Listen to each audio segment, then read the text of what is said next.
One thing that has always stood out to me about Family Guy is how unrealistically adored Lois is within the Quahog community, especially by the male characters.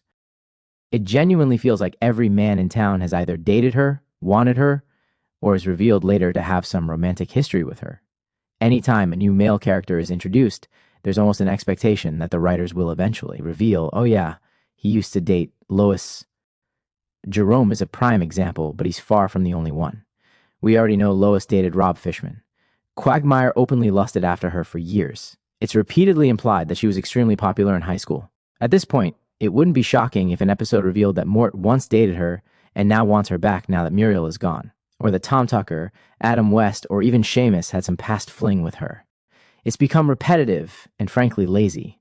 What's more frustrating is that the show almost never allows Lois to have genuine enemies.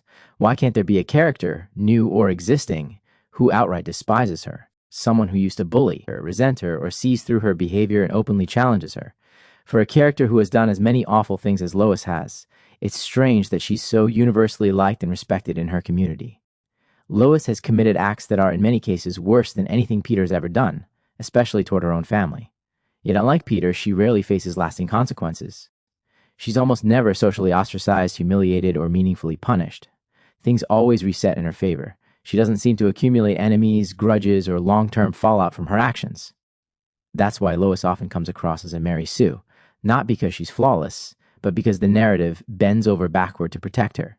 No matter how manipulative, selfish, or cruel she becomes, the universe of the show refuses to hold her accountable. She's insulated from consequences in a way that feels unearned. Compare that to Francine Smith from American Dad. Francine, who is arguably a better mother and more self-aware character than Lois, routinely suffers consequences she doesn't deserve. She's humiliated, emotionally hurt, or punished even when she's trying to do the right thing. The contrast is glaring.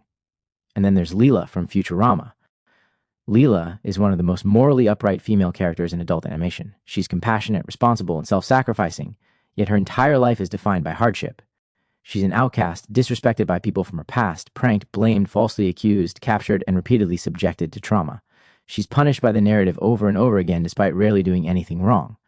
What makes this even more frustrating is that some Futurama fans actually seem to enjoy watching Leela suffer, as if she somehow deserves it. That reaction feels deeply hypocritical when characters like Lois, who actively harm others, are constantly excused, protected, and even admired. There's a troubling pattern in adult animation where good female characters are relentlessly torn down, while bad or morally questionable female characters are shielded from real consequences. Writers seem eager to undermine characters like Leela, but unwilling to challenge characters like Lois in any meaningful way. The result is a skewed moral universe where virtue is punished and bad behavior is rewarded or ignored. If even half of the humiliation, backlash, and suffering Leela endured were directed at Lois, it might finally feel balanced. Instead, Lois remains untouchable. No enemies, no lasting consequences, and no real reckoning for her actions.